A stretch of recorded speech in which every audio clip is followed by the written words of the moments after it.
Quer saber como ensinar a ler e escrever de forma efetiva, segundo a neurociência? Então, assista este vídeo. Então, o que você pode fazer? Eu não sei qual é a tua função, se você é professora, coordenadora, diretora, né? Mas provavelmente pela pergunta, né? Deve ser diretora, coordenadora, orientadora. Olha, use recursos que sejam pequenas leituras, né?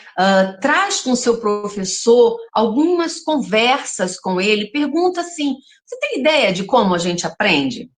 As pessoas não têm ideia que o cérebro é o órgão meio, e é por meio dele, é meio, que todas as informações, elas adentram pelo nosso corpo e são interpretadas. O cérebro interpreta, ele tem a função de interpretar. Agora, quem dá a história, quem faz o encantamento, somos nós que somos professores. Na verdade, a função do cérebro é interpretar. Ele interpreta a dor, ele interpreta o movimento, ele interpreta a leitura, ele interpreta o código, entendeu?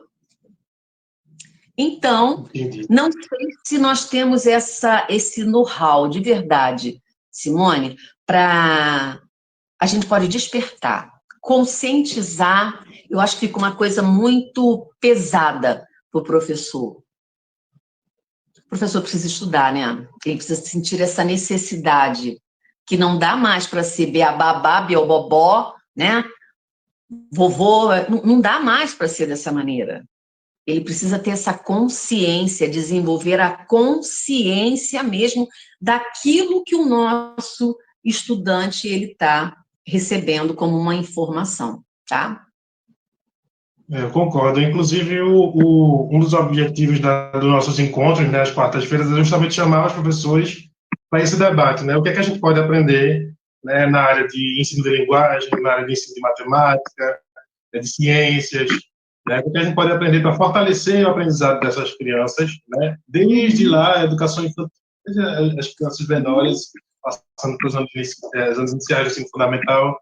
Então, eu acho muito importante, realmente, a gente, sempre que possível, estimular esse debate de que é preciso manter esse desenvolvimento da formação do aprendizado do professor também, né? Então, a gente precisa parar para pensar, fazer um reconhecimento que o único animal no planeta, aí diz assim, nossa, lá vem a fala da neurobióloga, da bióloga, mas o único animal no planeta que desenvolve o aprendizado intencional e consciente somos nós. Então, a gente tem, a princípio, um aprendizado mecânico, quando criança, né? E que a gente vai no operante, mas daqui a pouco, quando nossas estruturas neurais elas se fortalecem por meio do aprendizado, da ação e da reação, nós trabalhamos efetivamente o nosso pensamento, nossa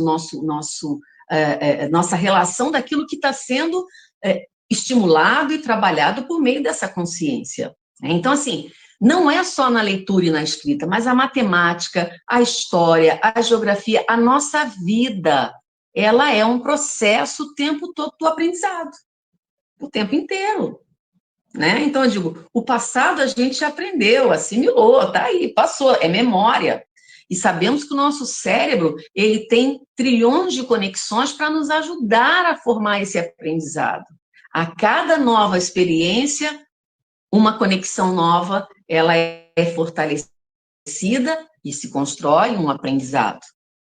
O conhecimento é como eu vou aplicar este aprendizado. E o único animal que constrói conhecimento, projetos, somos nós humanos. Os outros animais também fazem aprendizado, também têm aprendizado. Sim. Porém, ele não constrói conhecimento. Então, se nós construímos conhecimentos, é porque nós temos neurônios especializados, temos um cérebro altamente refinado para essa interpretação dos estímulos e das informações. Perfeito. Chegaram mais algumas perguntas, professor. Dá tempo da gente responder mais algumas dúvidas aqui? Está me pedindo aqui essa plasticidade cerebral. Posso falar isso aqui? A professora Luana... não, é Luana, é isso mesmo. Então, falando sobre plasticidade, é uma coisa que caiu muito no senso comum, e a gente tem que ter muito cuidado quando se fala em plasticidade cerebral. Uma coisa é importante: se perder neurônios, especificamente na área do corpo celular, e um grupo de neurônios, se perder neurônios não se regeneram, tá? Porém, o que está sendo encontrado na área do hipocampo, fatores neurotróficos que têm um fator de atração, formando novos neurônios na área do hipocampo, né, que são novos neurônios. Isso é uma coisa, isso é uma plasticidade. Agora, quando a gente fala de uma plasticidade pedagógica, a gente tem que ter muito cuidado o tempo todo, porque nossos neurônios, nós nascemos com os 86 bilhões de neurônios, e cada neurônio, como se fossem estrelas no céu, cada neurônio com milhares de conexões. Essas conexões, elas são, digamos assim, aladas, mas elas precisam se conectar. E elas se conectam por meio de uma proteína chamada BDNF, que tem um fator de atração quando tem lá proteínas importantes, que é o ApoE2, 3 e 4, que fazem com que essas estruturas elas se juntem. Então, a cada estímulo, com uma nova informação que entra pelas nossas fibras nervosas axonais, promove-se um potencial de ação. Então, são células que gastam energia. Nós temos células que são células bioelétricas. Então, à medida em que esse impulso elétrico e químico ele acontece, essas conexões elas vão se adaptando a áreas que precisam ser levadas àquelas novas informações. Então, a plasticidade cerebral, ela não acontece no neurônio.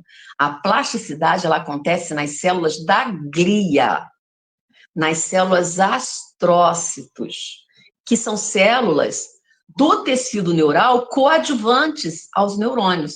Elas nutrem neurônios, elas protegem neurônios, tá? Então, a plasticidade, ela acontece, sim, na medida que cada estímulo e cada informação, ela faz esse trajeto todo até chegar na área do córtex, né, de toda a parte cerebral, faz novas conexões. Então, isso é um processo de adaptabilidade cerebral. Ainda bem, porque imagina, se neurônios não se regeneram, e aí a gente perdesse neurônios, e não tivesse conexões das células glias, nós teríamos a perda do processo do aprendizado. Mas a arquitetura humana, genética, é tão fantástica, que disse, ó, você vai ter tantos neurônios, mas desses neurônios você vem com bastante células glias aí, neuróglias, glias, que são células que fazem essa relação de conexão e forma essa rede neural que temos, né? Então, a gente tem uma estrutura macro, e essa estrutura macro, deixa eu pegar aqui, desse cérebro, vamos dizer assim, é uma estrutura macroscópica, que você vê, está dentro da caixa craniana, mas se fizermos a fatia e levarmos ao microscópio, nós vamos observar que existem conexões neurais, existem um tecido neural formado de neurônios, células da glia, de vários tipos. Importante também saber que nós não temos só um tipo de neurônio, nós temos uma quantidade de neurônios diversificados em cada região, uma importância muito importante. Células da glia também, vários tipos de células da glia, cada uma com a sua fisiologia. Mas das redes neurais são os astrócitos. E a limpeza dos neurônios, juntamente com os astrócitos, é a micróglia. E quem envolve a célula neurônio é um oligodendrócito, que também é um tipo de célula glia. Então, plasticidade é tudo isso aí. E você? Como incentiva a prática da leitura nas crianças aí em sua casa ou na escola?